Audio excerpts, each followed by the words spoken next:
PipSnipers here, back for another update. In today's video, we'll be taking a look at KDA. Very bullish on KDA considering it hasn't broken out of its macro accumulation range yet.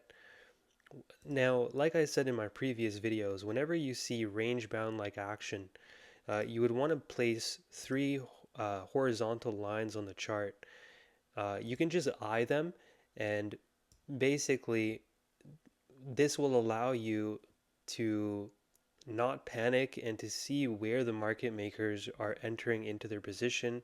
It'll also allow you to see where the pivot points are relative to uh, Wycoff analysis.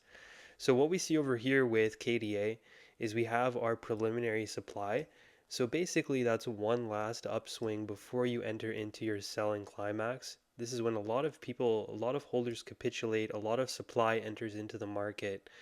Market makers scoop that up, which then causes an automatic rally to the upside. You then come down for your secondary test and then your failed breakout. Okay, we can actually put this guy. Yeah, okay, this is good.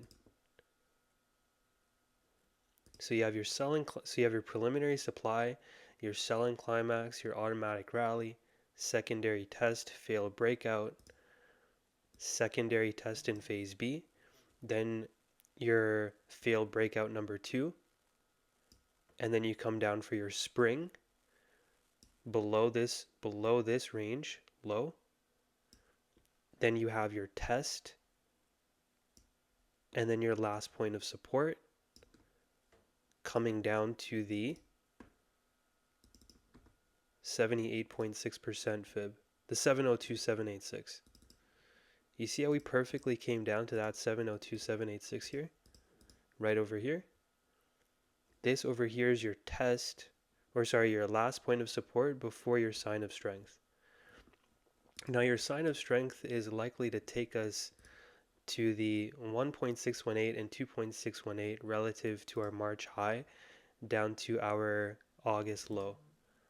So we can take a look at where that is, and we see that it's sitting around there at 478. We can also add the 3.618 on the chart, and let's not forget the 4.236. So this is where I would be expecting the SOS phase to come towards, around this 2.618, 3.618 area,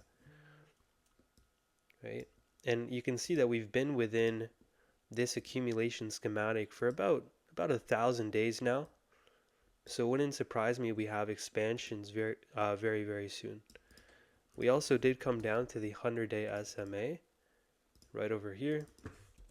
We came down to the 100-day.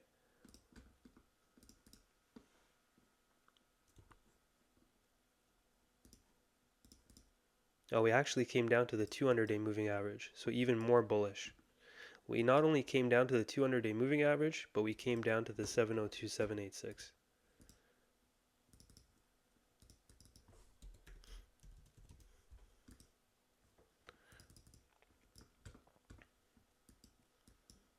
Okay, now we're going to have our SOS phase.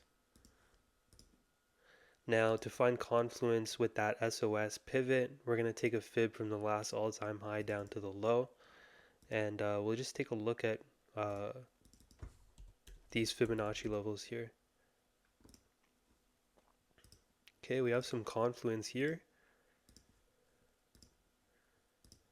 and over here.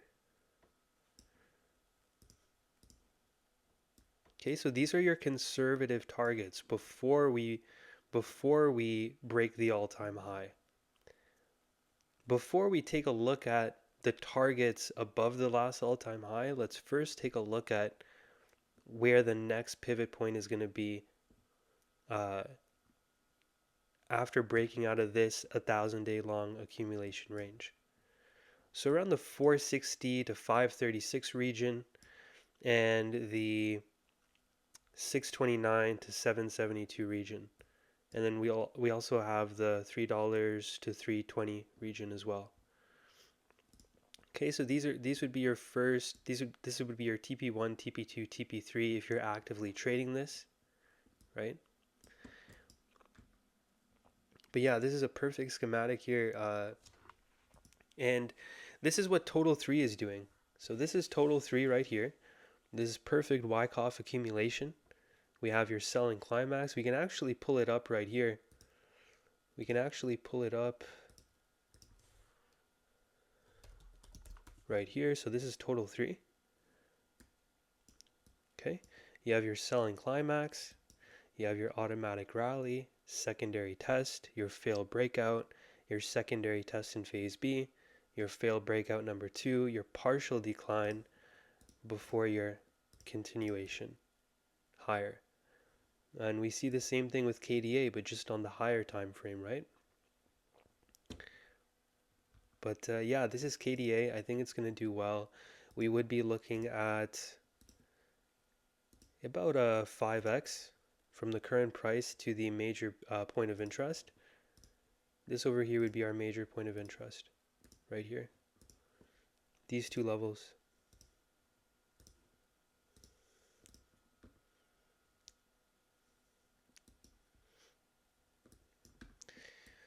Because if this is a Wyckoff schematic and the SOS phase comes in, we have to be prepared for the possibility that it does come down back down to the top of the range for your backup phase before we have continuation higher into September, October region to then go ahead and break above the last all-time high. But we'll take it level for level. That's what every trader should do. And yeah, this is KDA. Stay tuned for the next video because I will be giving some more juicy setups. I hope you guys enjoyed the video. If you guys have any questions, please feel free to let me know. Peace out and take it easy. See you in the next one.